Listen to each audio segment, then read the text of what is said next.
just a minute ago that Wyatt Green, his wife, lost her baby this morning. Just do a little prayer.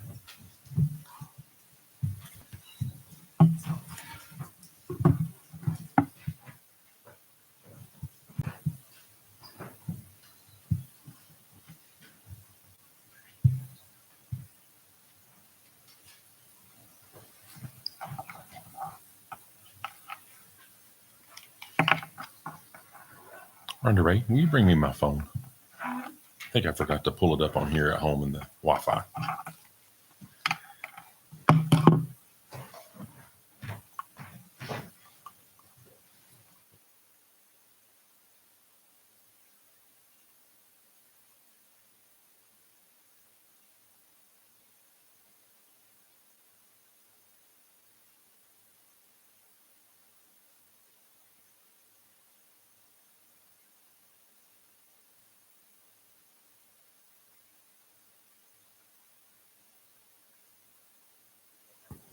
Is it now? Yeah, sorry about that. Let me see if this will work here real fast. But you can look at the picture, if you will, please. Oh, it did. Hallelujah. So look at that photo. And what's funny is, if you zoom in and look in the bottom left, you can make, the story is thanks to Rhonda Ray. That might be something that just dawned on her when I sent this for my Sunday school as to why she did what she did when she was a very young person. So you all know what that image is. I would assume Brother Rob sent a text, yay money. Well, don't get too excited. It was me. So, but Rhonda Ray told me about a situation that she encountered when she was young. I don't think she told me what age. And after she told me this story, I have laughed. And I have laughed, and I think about it, and I'll laugh, and I'll tear up.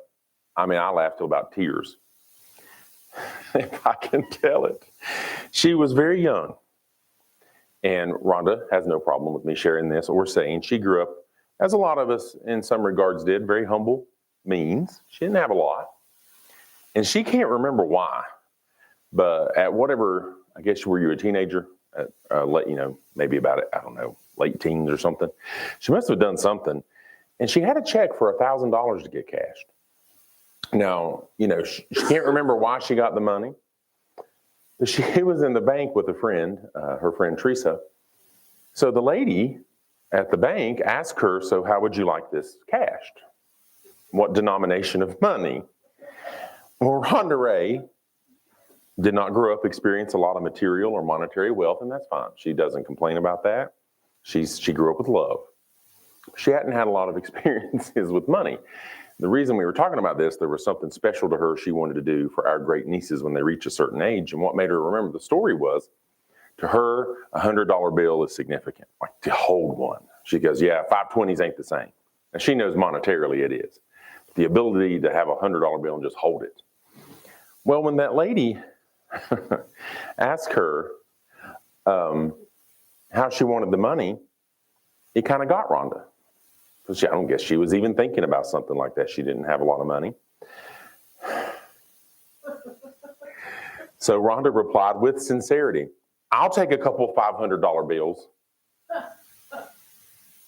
And the bank lady was like, what? I mean, because poor Rhonda wasn't thinking. And she said her friend probably just about swallowed her teeth because she stood there asking for two $500 bills. And later it hit Rhonda, I asked for money that doesn't even exist. And it just kind of got her. And she told me this story, and we laid in bed and we cracked up. And we just laughed because it was just a good-natured story. And she said, just the detriment later of thinking, I asked for money that doesn't even real. The little side note is if you zoom in on that picture I sent, it just hit her this morning. Is that where she maybe thought there was such a thing? Because it is in that play money. I don't know. But if you think about the image I sent, what can you do with the currency in that picture? On a serious note now, you can play games. You can't do anything for real, but you can play games. That's what I thought of. Literally, it's worthless unless you're just wanting to play a game. And it's interesting, a little comical story kind of stemmed for me, I thought, for the Sunday school lesson. When Rhonda Ray asked for a couple $500 bills, she wasn't asking for something that was even possible. It wasn't real that person could give her. If you put currency like that in the image that I sent this morning, if you put that in your wallet and you go about your day thinking you're going to use it, we know that that's silly. And we know that's not even realistic. If somebody thought it could be, they're in for a rude awakening. I mean, the only thing it's useful for is playing games. It's not a real money. And I think about those concepts in light of having a real experience with Christ. There's a lot of things in life the devil wouldn't mind us doing, and all we're doing is playing games. It's not a real experience. It's not anything that's going to show profit and profitability to other people. It's maybe just entertaining ourselves and giving ourselves a false hope if we give over to them. In Joshua 24:14, now therefore fear the Lord and serve him in sincerity and in truth. And put away the gods which your fathers served on the other side of the flood and in Egypt, and serve ye the Lord. And if I think about that verse, serve him in sincerity and what? Truth.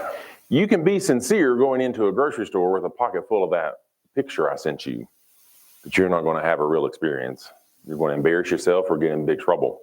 If I'm going to try and win others to Christ, then I need to have, as we say, quote unquote, the goods. I have to have a real, sincere experience that will cause others to want the same experience that I can enjoy. It doesn't mean they'll have the exact same experience. We're all unique individuals. But I think about that.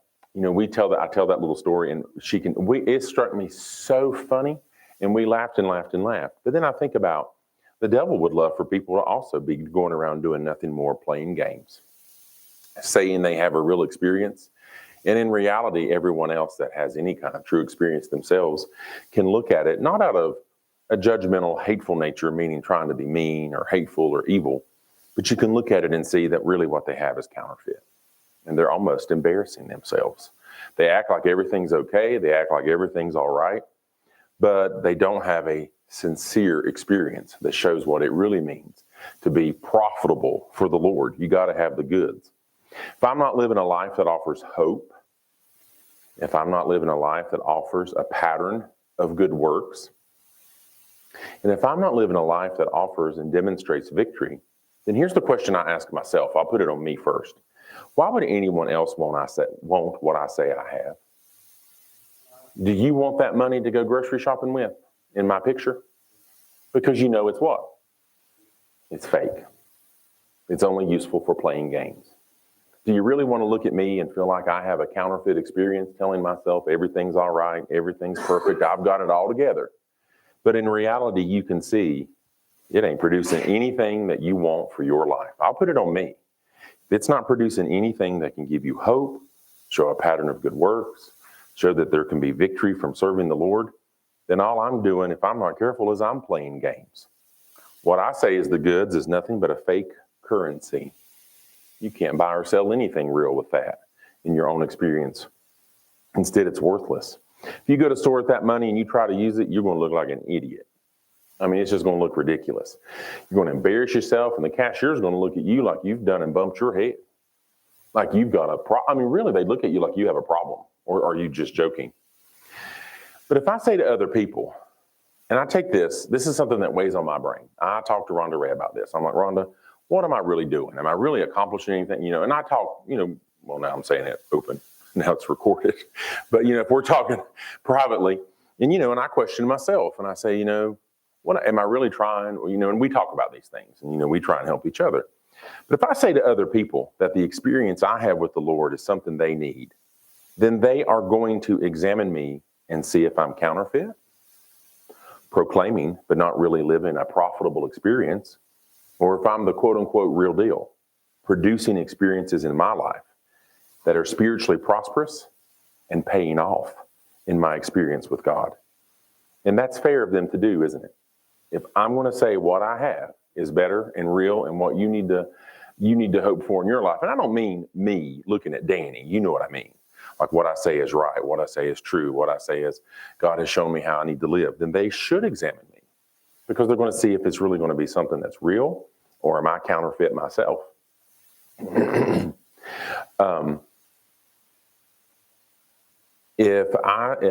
If people should examine me, they should, to see if what I say is really producing anything different that they would wish to aspire to.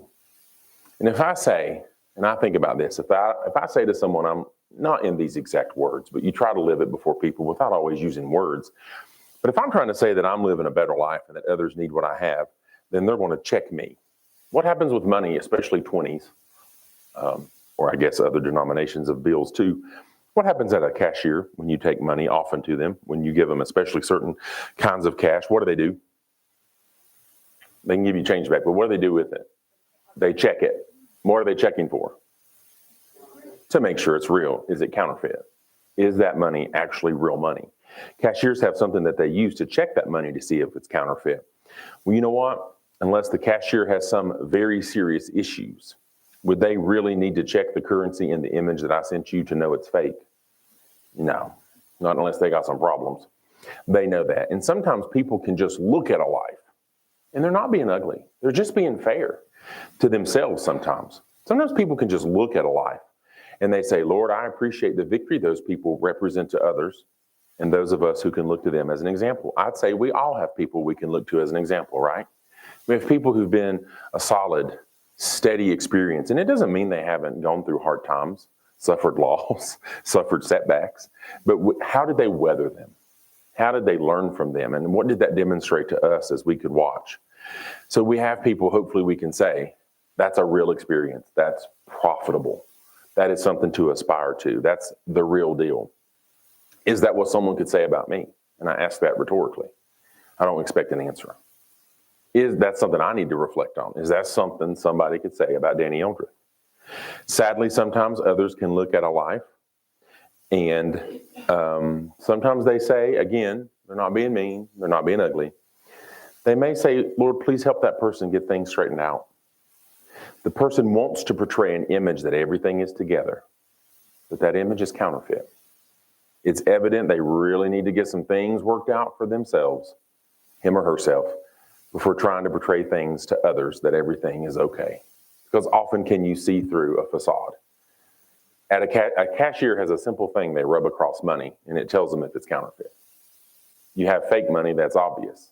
Some situations are more obvious than others. Not that we're nitpicking. I don't advocate, nor would I want to nitpick someone's life. Everyone deals with hardship. Everyone deals with loss. Everyone deals with trials. But what are the sum of all the experiences that you see? What is it adding up to? Is it profitable? Is it an investment worth modeling? Am I modeling something that shows an investment that's worth taking a chance on to see that it'll be profitable in their life? If I say what I'm living is right and will help you, do I demonstrate that?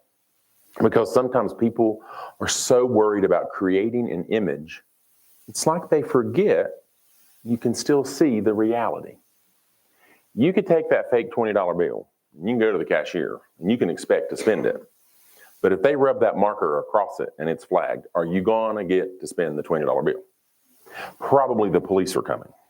I mean, really, something is going to go down. Well, you know, I can try and fake it till I make it, hoping that no one sees through. But sometimes I've just got to admit, I need to recheck my currency. I got to recheck my experience and ask, Lord, I'm struggling with this, or I'm struggling with, and there's nothing wrong with that. But I have to admit it, or how am I showing something that's profitable to somebody else? You can tell that the image I sent is very much a fake thing. It's from a game. It's not real.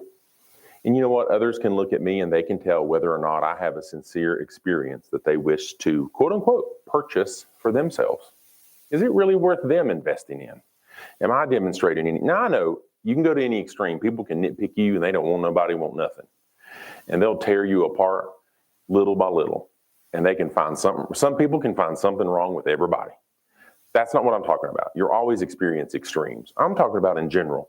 If somebody's really wanting to have a profitable life, meaning living right, could they look at me and say, that's something I wish to purchase? Or could they look at me and get the feeling, I think there's just some playing of games there. I think he thinks it's real, but I view it as counterfeit. I view it as a problem. So, but I'm moving about as if everything's okay. But in reality, my life desperately needs some help. Yes, sir. And while he's talking, if you want to look on Deuteronomy 10 and 12. I was just thinking about, when you're talking about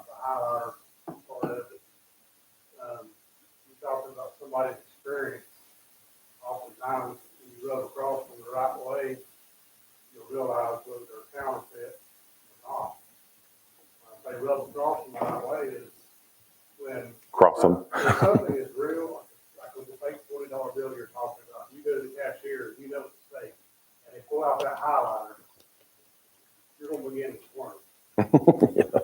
But if you have confidence that it's real and genuine, and they pull out that highlighter and highlight it, and it turns out to be fake, and you're innocent, you're gonna be like, oh, I'm not trying to do you wrong. You're not gonna run for the door. Right. Same way with somebody's experience. If you highlight it with the gospel, you put the gospel across it. If they're genuine, they're gonna receive, hey, yeah, there's something not right here. I need to make some changes. Let me give you a different $20 bill. Let me do something different. Take that, let's throw it in the trash. Let's get something better.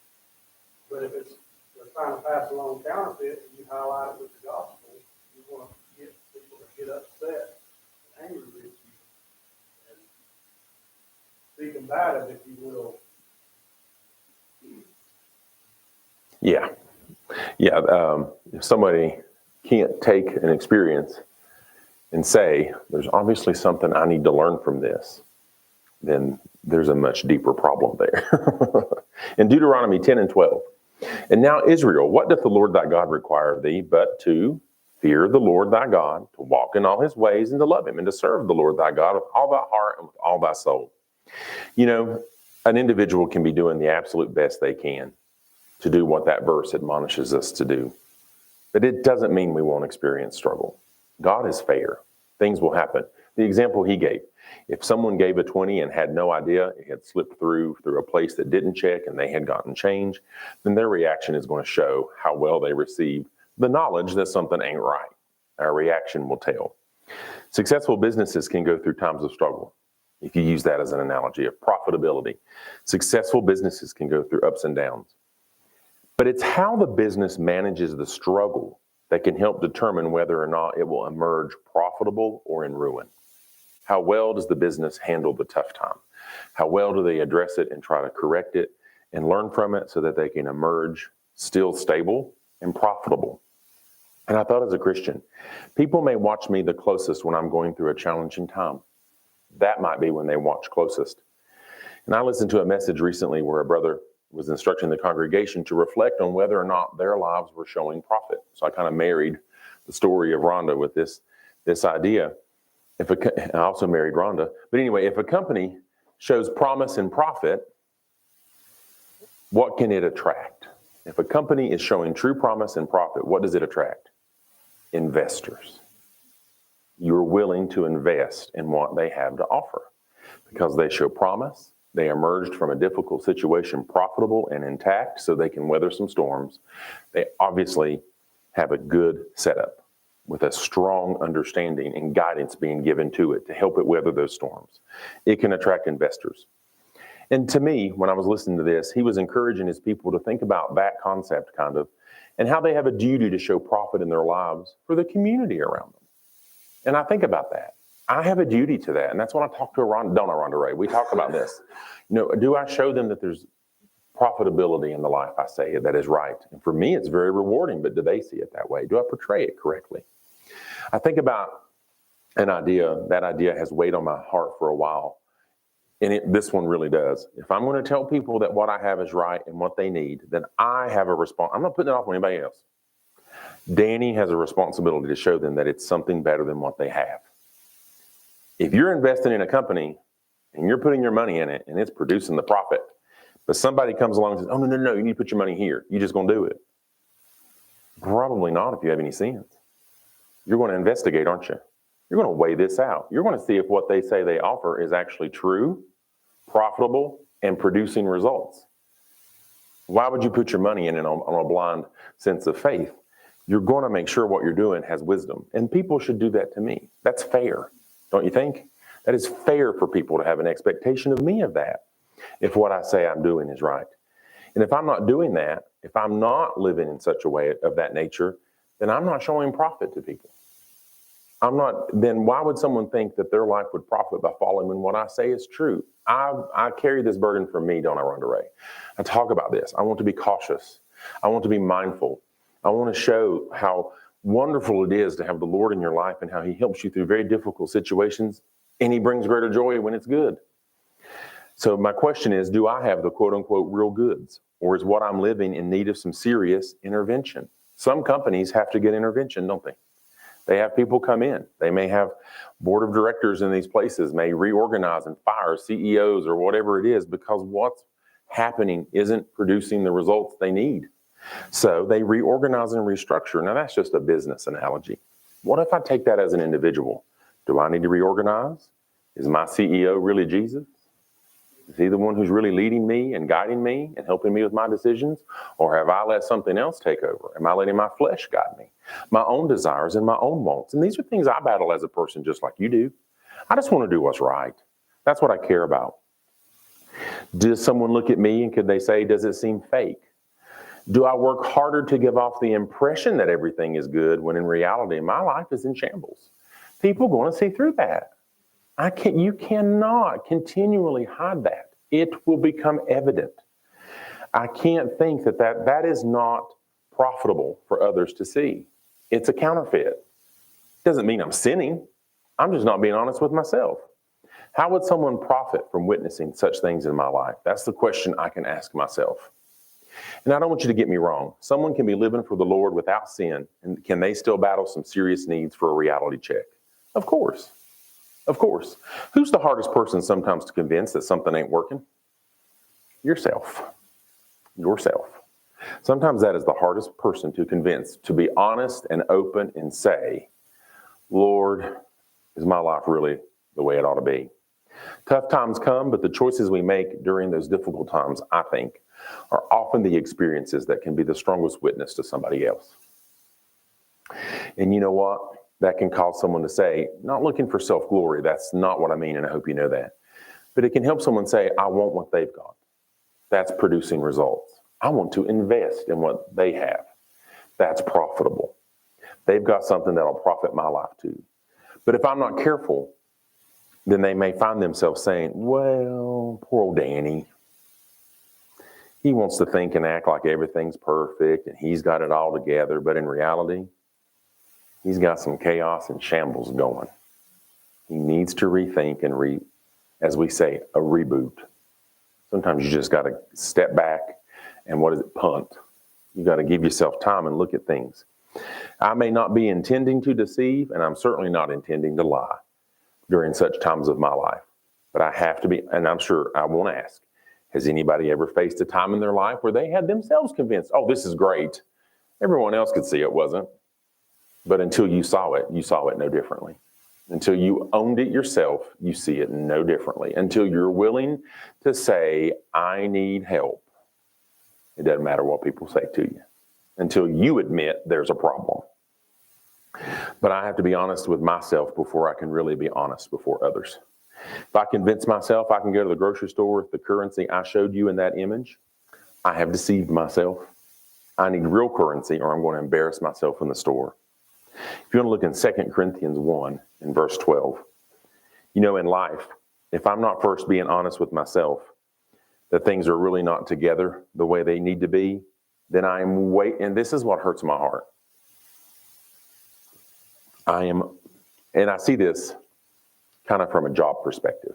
I work with lots of people. And sometimes as an outside person, because I'm not somebody's parent or uncle or grandparent or whatever, it's funny, as my friend from college posts children of her granddaughter. That ages you really fast. But anyway, you know, I'm not any of those things to somebody. But sometimes as an outside person interacting, you see things differently.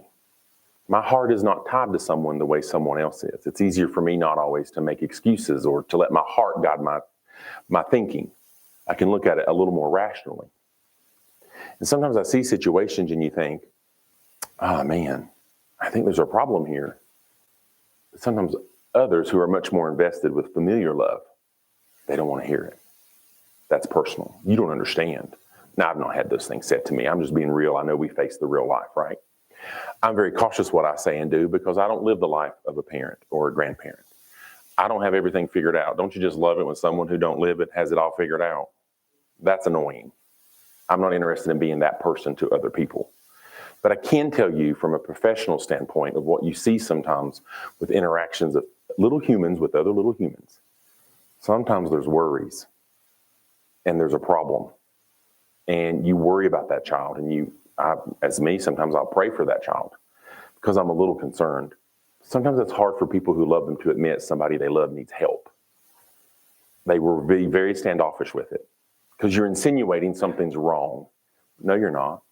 I had a family member who was very young for their age, a little immature, and went to school in a different state. Trent came to North Carolina. They started very, very early in the other state. She was not ready. She was not ready. Emotionally and maturity-wise, she was not ready. But that was the law there. So she ended up coming to a school in North Carolina for a while.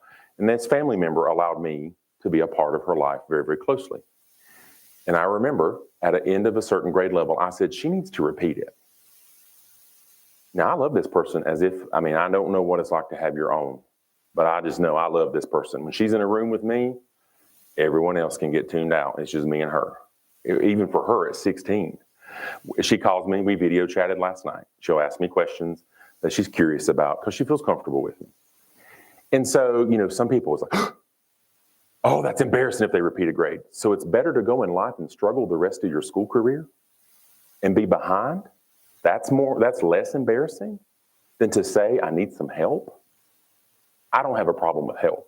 Ask my wife. I have no ego. She bought me a thing to check my tire. And I saw it. It looked like one of those things you rub across a baby's head to get their temperature. I was so excited. I said, oh, Rhonda, this is great. I just rub it across my tire. She went, no, baby. You put it in the tire. I was like, oh. Now, some people wouldn't admit that out loud. Why? Who cares? Oh, that's embarrassing. You're a man. What's my chromosomes got to do with that? That's stupid. I didn't know what it was. And I thought I got to rub it across the tire because I hate the other way. I let the air out. My nephew's wife came by, thank God, one time when I was trying to do something, and she fixed it for me. I don't care because I was letting the air out. I didn't know what I was doing. I could make 100 on a physics test, but I can't do that. But anyway, but what is wrong with saying you need help?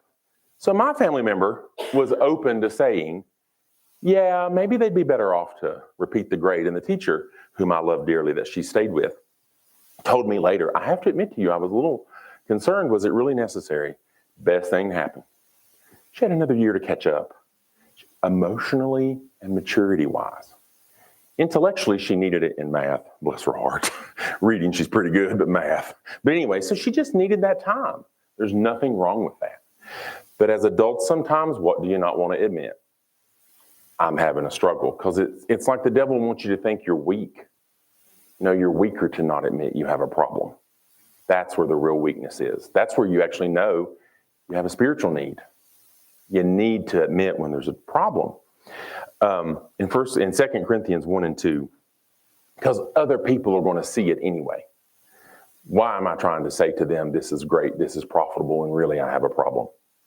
In 2 Corinthians 1 and 12, for our rejoicing is this, the testimony of our conscience, that in simplicity and godly sincerity, not with fleshly wisdom, but by the grace of God, we have had our conversation in the world and more abundantly to youward.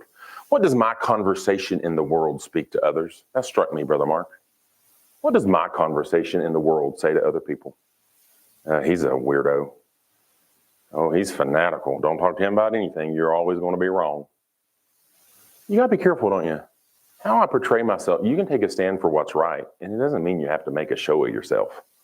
You can do things with wisdom, I find.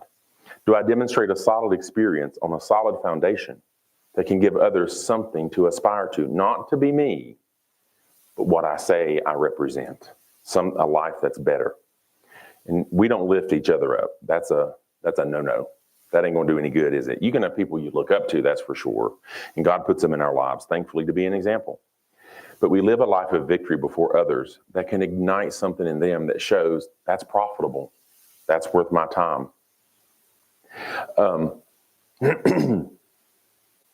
We can live a life of sincerity that demonstrates hope for something better. You can get all kinds of notions of what's right and wrong in your own head, can't you? Everybody can do that. I used one as an example not long ago. You can't get much shorter hair than me and Brother Mark. But it doesn't mean everyone has to shave their head. Every male. That's ridiculous. But you know, the devil can take people, if he can't get them to go one way, he'll get them to go to way extremes the other. And that's sad. That's not going to be profitable either, putting off these notions and issues on other people. If I live how God expects me to, and how he instructs me to in a humble way, in a godly way, then others can see profitability. Not that I want them looking to me. They see that what God can do in somebody's life. Losses will come and go with any successful business.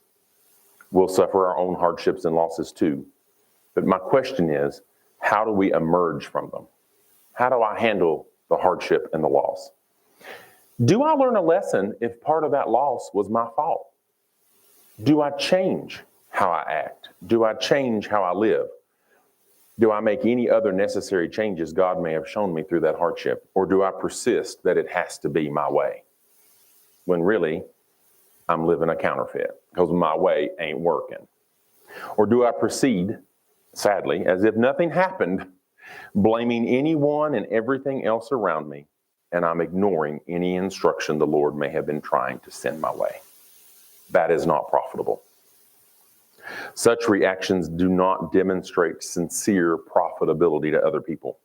If I'm not careful, it makes others actually want nothing to do with what I say I have. It can become a tremendous turnoff. In Luke 6:26, woe unto you when all men shall speak well of you, for so did their fathers to the false prophets. You know, there's always going to be a naysayer. No matter how profitable your life may be, and no matter how much they can't lay a finger on you, they will find something they don't like. That's an extreme. There'll be people like that. People can say when you face a hard trial, boy, that religion ain't doing you any good, is it? Why are you dealing with that if you say you serve a loving God? They put so many things on God that is not fair. I think those of you who parent can have a greater understanding of that. Your children will grow up and make their own choices. Why is it fair to blame you every time your adult child makes a wrong choice? It's not fair. And those of you who are responsible parents and adults understand there's a time when you are to back off because they are no longer your full-blown Judy. They are a grown person. And the more you involve yourself in something, it's kind of like if you were in a pig pen. If you stir up a bunch of stank, it's just gonna stink. Same thing when we over-meddle and over-involve ourselves in other situations, right? I have a duty to be cautious because what am I showing profitable from that? God may be trying to teach me a lesson. I try to be very careful. I don't have children. I can't use that. I can talk about it intellectually because I was parented and my mom was very cautious. I've told the story when a loved one in front of her, talking about life. And it was hard, meaning my family member's situation. It was just, rough, wasn't it? And this is my mama in her wisdom said, that's what you say. She didn't involve herself and encourage that thought and coddle it and offer some maybe sympathy that was being sought. She used wisdom and that is an example for me. There are times when people talk about stuff, I do this.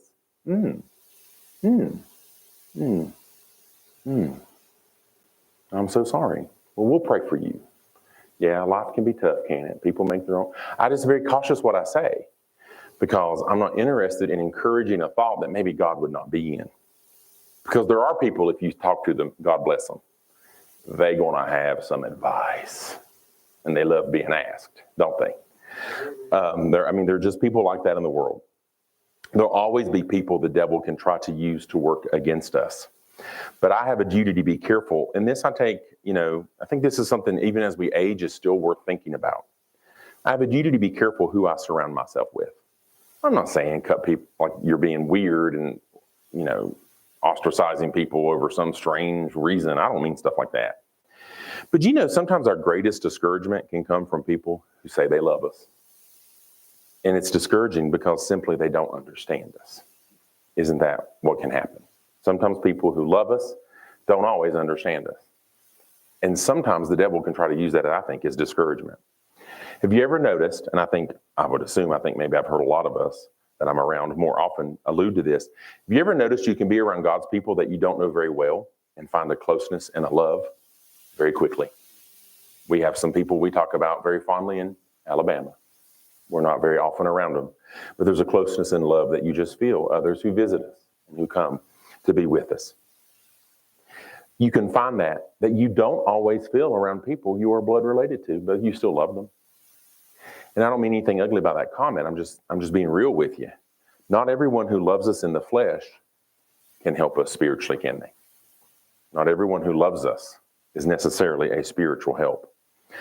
Not everyone who says they love me even have the real goods themselves. And I'm not being ugly. It's just reality, isn't it? There are people with lots of opinions about what I should or should not be doing, probably. But let me tell you this. I have to be cautious what I give an ear to, because it will affect my profitability. You think investors just take every piece of advice that come their way? Not if they have any sense. They go waste and lose a lot of money. Good investors are careful who they listen to when they decide what is worth giving money to.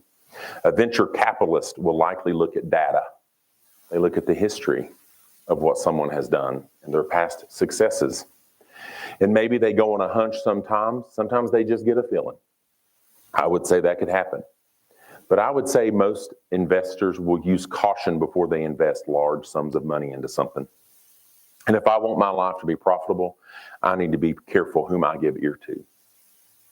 Who do I invest their thoughts into my life? I need to be cautious. I need to be careful about what advice I follow, and I need to be mindful of who has given me the advice. Just like investors will not always listen to others because they recognize trouble in making an investment profitable, I need to do the same thing, even with much more caution spiritually, don't I? Cautious who I give my ear to. Not everyone who loves me knows what's best for me.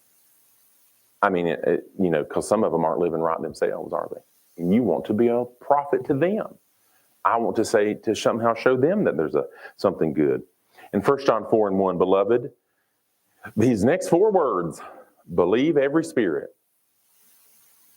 I missed a word, didn't I? Believe not every spirit, but try the spirits. I think of an investor. They're going to try what they hear, ain't they?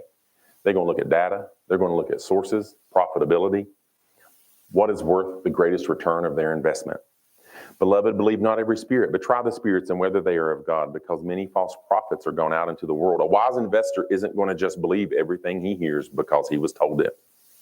He may look at someone who's offering a sales pitch and say, look, from what I've learned by examining your data and your success rate, you give a great pitch, but there's nothing there to say you're going to produce the results you promise. Now, that would be harsh to hear, but he's got to be careful what he invests in, don't he? Well, I better be too. Just because someone says something's the way it ought to be, then I better also be careful. What thus saith the Lord? I better be cautious, hadn't I? And be mindful.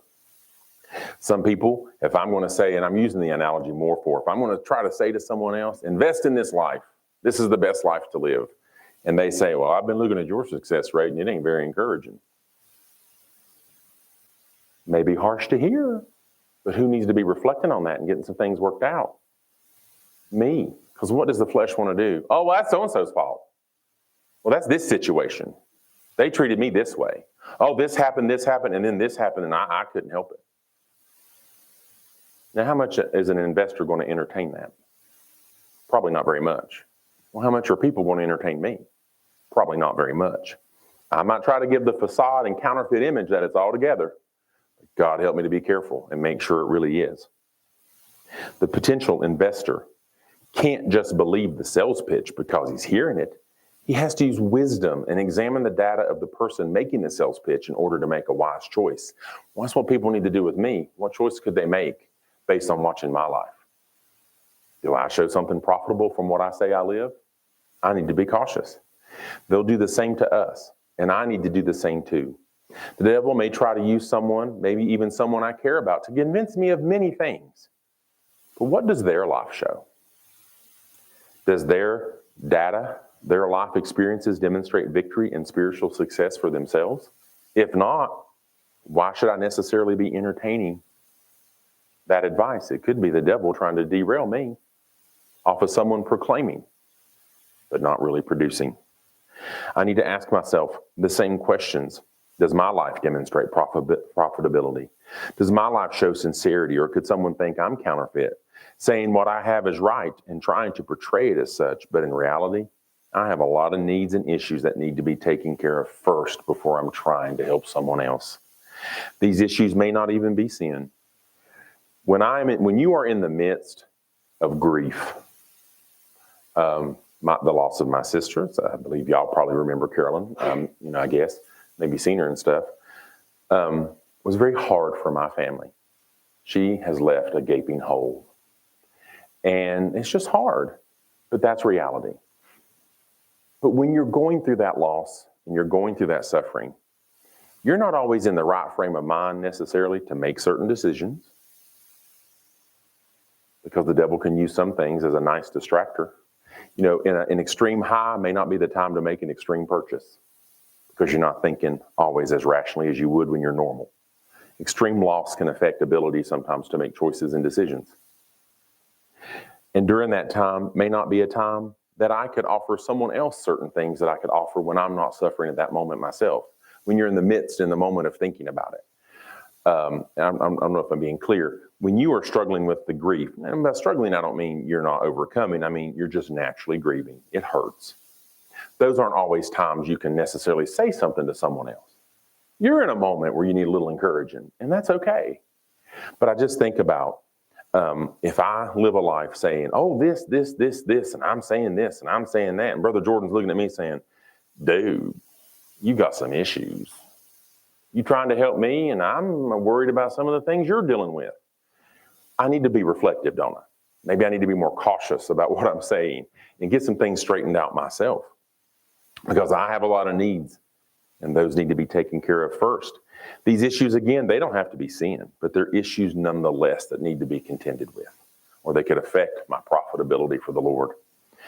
All of us face difficult times. All of us face challenges. All of us face failure. But what do the sum of those experiences amount to before other people? What do they see emerging from us when we experience those? With God's help, I want to show a life, as the brother mentioned in the message to his congregation, that is profitable. Not so people look at Danny. I don't care if they know my name. Forget me.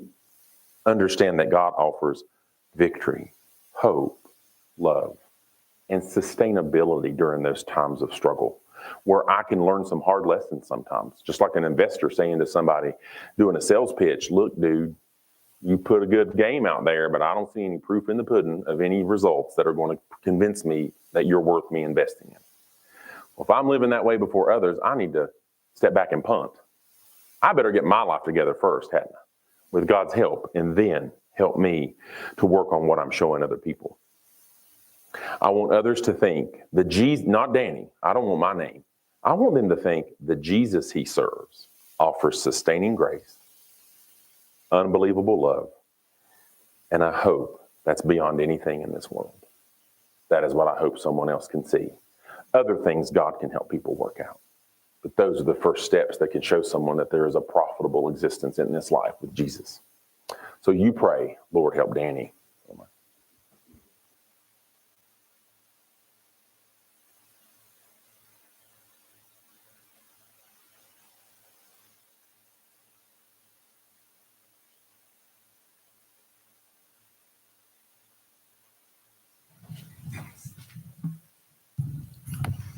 Really good lesson this morning. A lot to think about there.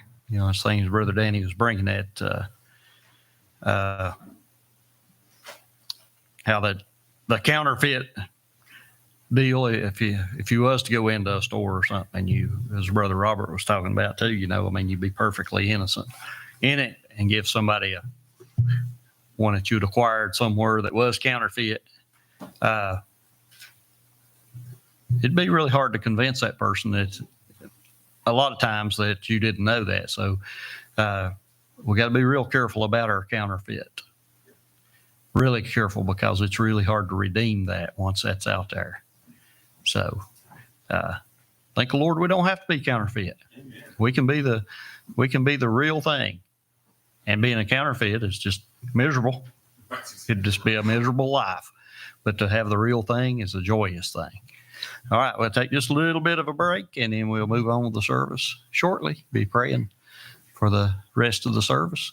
Brother Robert will be bringing the message, and he might be nervous, so let's pray for him.